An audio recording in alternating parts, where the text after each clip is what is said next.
राहत आहे. सर, एक अत्यंत महत्वाची बैठक पार पडलेली आहे ती म्हणजे काजू आणि आंबा जे पीक आहे त्याचं नुकसान मोठ्या प्रमाणात कोकणात झालेलं आहे. तुम्ही कोकणाचे पालकमंत्री देखील आहात. काय नेमकं बैठकी झाली? बघा, जसं काही दिवसा अगोदर जेव्हा कॅबिनेट बैठक झाली होती तेव्हा मी असो, गोगावलेजी असो, आदितीताई तटकरे असो आणि अन्य मंत्री महोदयांनी आदरणीय मुख्यमंत्री साहेबांना विनंती केली होती की आज कधी नाही ते आमच्या आंबा आणि काजू बागायतदारांवर जी काही परिस्थिती आलेली आहे, म्हणजे 50-60 वर्षांच्या कोकणाच्या इतिहासामध्ये जेवढं नुकसान आंब्याला झालेलं नाही ते ह्यावेळी आंब्याला झालेलं आहे. आणि त्या पद्धतीचा रिपोर्ट म्हणजे 90% नुकसान भरपाईचा रिपोर्ट हा राज्य शासनाकडे गेलेला आहे. हे सगळं ऐकल्यानंतर आदरणीय मुख्यमंत्र्यांनी आम्हाला कॅबिनेटमध्येच आम्हाला शब्द दिला होता की लवकरात या अधिवेशनाच्या काळात सगळ्यांना एकत्र घेऊन, लोकप्रतिनिधींना एकत्र घेऊन, अधिकाऱ्यांना एकत्र घेऊन आपण आंबा आणि काजू संदर्भात बैठक लावू. त्याच अनुसार आज दुपारी 3 वाजता कोकणातले आमदार, माजी आमदार, खासदार, सगळे मंत्री महोदय सगळे एकत्र येऊन आंब्याची काय परिस्थिती आहे, काजूची काय परिस्थिती आहे, त्याच्यामध्ये दापोली विद्यापीठचे पण काही मान्यवर उपस्थित होते, संबंधित जिल्हाधिकारी होते आणि एकंदरीत हे जे काही कोकणावर आलेलं संकट, कोकणातले लोक साधारण कोणाकडे काही मागत नाहीत, वेळेत नुकसान भरपाई देतात. आमच्याकडे एनपीएचं प्रमाण कमी आहे आणि म्हणूनच प्रोत्साहन जी निधी असते ती जास्तीत जास्त कोकणाला लागू होते, कारण आम्ही वेळेत कर्जफेड करणारे लोक आहोत. आणि म्हणून ही परिस्थिती जी आज आलेली आहे, आमचं मायबाप सरकार ज्यांच्याकडून आदरणीय देवेंद्र फडणवीस साहेबांकडून जे आमच्या अपेक्षा होत्या की फडणवीस साहेब महाराष्ट्राच्या खऱ्या अर्थाने नाळ ओळखणारे पैकी मुख्यमंत्री आहेत आणि त्याच पद्धतीने आज आदरणीय मुख्यमंत्री साहेबांनी असंख्य कोकणातल्या जनतेला दिलासा देणारा आणि त्याचबरोबर आंबा बागायतदारांबरोबर हे महायुतीचं सरकार खंबीर पद्धतीने उभं आहे हे शब्दापलीकडून कृतीतून दाखवण्यासाठी आदेश आणि असं म्हटलेलं आहे की हे अधिवेशन संपायच्या आत कोकणातल्या आंबा बागायतदारांसाठी सरकार काय मदत करू पाहतंय, किती मदत करणार आहे याबद्दलची माहिती या अधिवेशन संपण्याच्या आत जाहीर केले जाईल.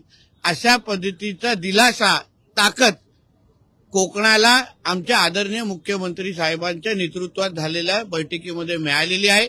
मला विश्वास आहे या बैठकीकडे असंख्य कोकणातले जनता, शेतकरी फार बारकाईने लक्ष देऊन होते की नेमकं या बैठकीमध्ये काय होत आहे, आम्हाला आधार मिळतोय का, ज्या सरकारला, ज्या महायुतीच्या लोकप्रतिनिधींना आम्ही निवडून दिलं ते आमच्यासाठी आवाज उचलतायत का.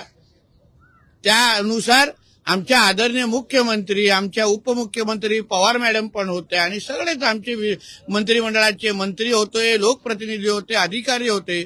त्या सगळ्यांची चर्चा करून आदरणीय मुख्यमंत्र्यांना हा विश्वास आलेला आहे की जे काही पुरावे समोर दाखवलेले आहेत की 90% नुकसान झालेलं आहे, त्यानुसार या अधिवेशन संपण्याच्या अगोदर मदत जाहीर होईल.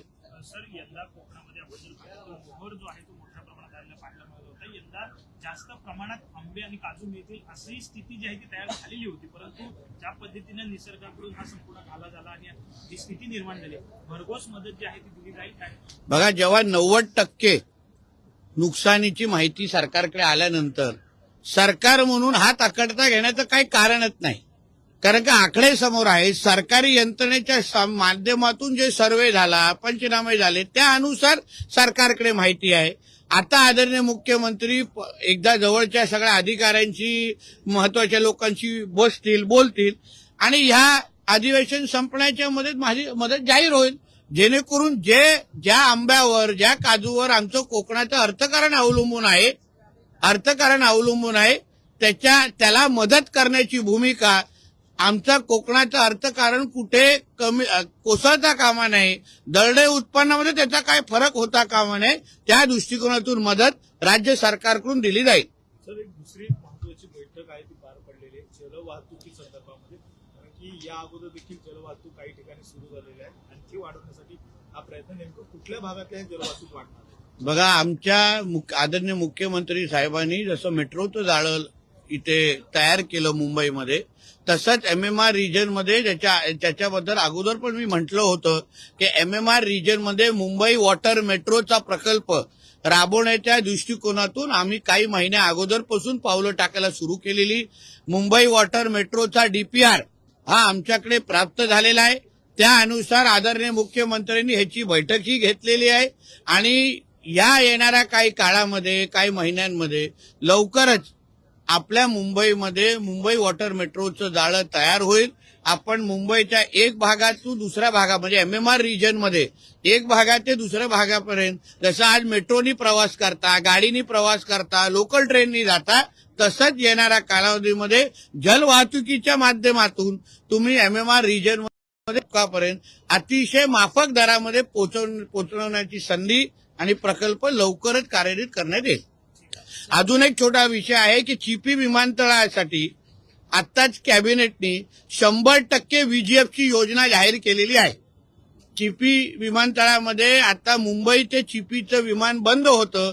आता आजच्या ह्या निर्णयामुळे आठवड्याचे 7 दिवस आता VGFची सुविधा मिळाल्यामुळे आठवड्याचे 7 दिवस आता विमान सुरू करण्याचा मार्ग मोकळा झालेला आहे. सर हिंदी में जाना चाहेंगे आज कैबिनेट मीटिंग में, इस कैबिनेट मीटिंग में क्या आपके मिनिस्ट्री के बारे में क्या डिसीजन? देखिए, एक तो मुंबई वाटर मेट्रो के बारे में जो हमारे ऑनरेबल चीफ मिनिस्टर जी का ड्रीम प्रोजेक्ट है, उसके बारे में आज मीटिंग ली गई.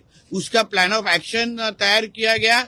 उसके बारे में जो DPR था वो हमारे पास डिपार्टमेंट के पास सबमिट हो चुका है और इसके बारे में जल्द ही उसका जो प्लान ऑफ एक्शन जो हमें ऑनरेबल CM ने सामने रखा है, उसके अनुसार मुंबई वाटर मेट्रो ये प्रोजेक्ट जल्द ही रोल आउट किया जाएगा. धर्मांतरण को लेकर जिस तरीके से बिल पेश किया गया है, किस तरीके का मानते हैं? क्योंकि विपक्ष की तरफ से देखिए, थोड़ा उसके बारे में आप रुकिए. जैसा कल विधानसभा में पारित हुआ है, अभी विधान परिषद में उसके बारे में उसकी चर्चा शुरू है.